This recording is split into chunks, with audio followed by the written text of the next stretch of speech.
Welcome to SP academy. आज हम लोग बात करेंगे इजराइल और हमास के बीच में जो युद्ध चल रहा है उसमें सबसे बड़ा अटैक हुआ है गाजा के हॉस्पिटल पे, जिसमें 500 लोगों की जानें चली गई है। मरने वाले में सबसे ज़्यादा महिलाएं और बच्चे हैं। ये आप द मिनट की रिपोर्ट देख सकते हैं जिसमें गाजा हॉस्पिटल बम्बिंग के बारे में बताया गया है कि लगभग जो है 500 लोगों की जानें चली गई है इस बॉम्बिंग में 500 लोगों की जानें चली गई है। इसके बाद जो है ये जो अटैक हुआ है ये गाजा का एक हॉस्पिटल है, अल अहली हॉस्पिटल, जिस पे ये अटैक हुआ। इस अटैक के बाद जो है पूरी दुनिया में जो है हलचल तेज़ हो गई है। दुनिया के अलग अलग देश अलग अलग प्रकार से प्रतिक्रिया दे रहे हैं कि ये जो है किसी भी हालत में इस चीज़ को स्वीकार नहीं किया जा सकता कि एक अस्पताल पे, एक स्कूल पे या अस्पताल पे इस तरह का आक्रमण हो, क्योंकि युद्ध के भी कुछ नियम होते हैं। नियम पहले से इंटरनेशनल लॉज के अंतर्गत है और इसे वार क्राइम की श्रेणी में रखा जाता है। इजरायली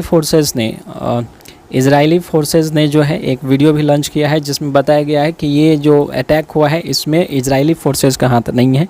इसमें जो है एक जो टेररिस्ट ऑर्गेनाइजेशन है इस्लामिक जिहाद का हाथ है। आप देख सकते हैं इस्लामिक जिहाद का हाथ है। उन्होंने कई सारे एविडेंस दिए हैं, कई सारे एविडेंस सबके सामने रखे हैं, जिसमें ये दिखाया जा रहा है कि इसमें इजराइल डिफेंस फोर्स नहीं है, इसमें इस्लामिक जिहाद नाम का एक संगठन है, उसने ये सारा चीज़ किया है। इस हॉस्पिटल के बगल से ही जो है ये जो अटैक हुआ है ये अल अहली हॉस्पिटल में हुआ इन द गाजा सिटी, और इस हॉस्पिटल के बगल से ही ये जो टेररिस्ट ग्रुप है वो लगातार जो है इजराइल पे हमला कर रहा था और उनके ही हाथों एक रॉकेट का मिस फायर हुआ है, जिसके कारण जो है ये हादसा हुआ है।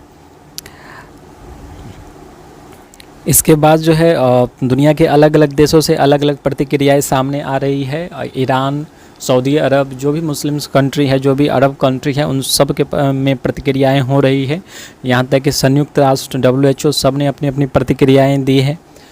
जो भारत है, हम लोग के प्रधानमंत्री जी ने भी एक स्पष्ट शब्दों में कहा है कि ये स्वीकार नहीं किया सकता। Deeply shocked at the tragic loss of lives at Al Ahli hospital in Gaza. Our heartful condolences to the families and victim, prayer of speedy recovery of this इंज्यूर्ड।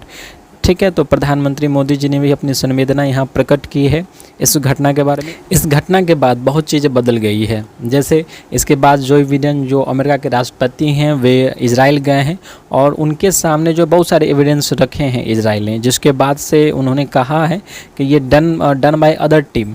ये जो जॉय बिडेन का स्टेटमेंट आप देख रहे हैं, ये the guardian की report है। इसमें बताया गया है कि ये done by other team says Biden after the Israel claims proof of failed rocket launch with in Gaza. जो रॉकेट लॉन्च हुआ है इसमें किसी दूसरे पार्टी का हाथ है।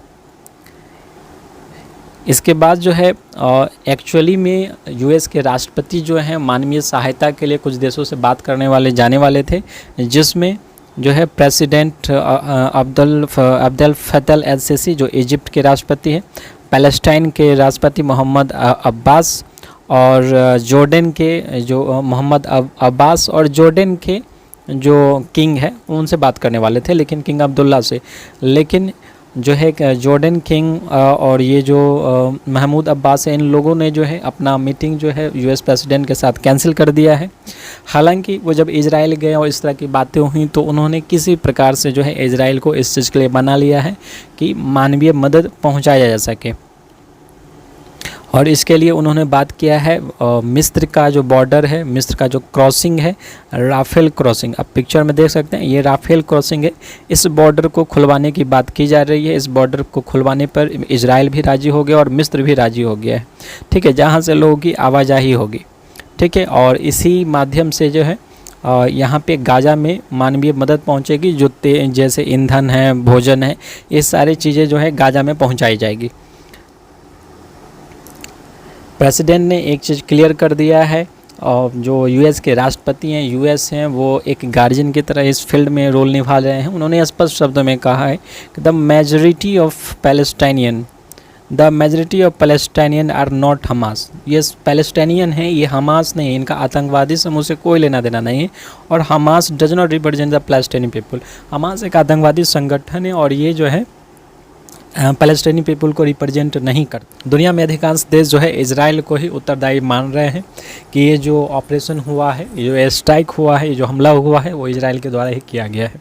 यूएस के जो राष्ट्रपति हैं, यूएस का जो रोल है एज ए गार्जियन की तरह है और बहुत ही बखूबी इस रोल को निभा रहे हैं। मिडिल ईस्ट को व्यवस्थित करने की दिशा में उनका जो प्रयास है वो सराहनीय है।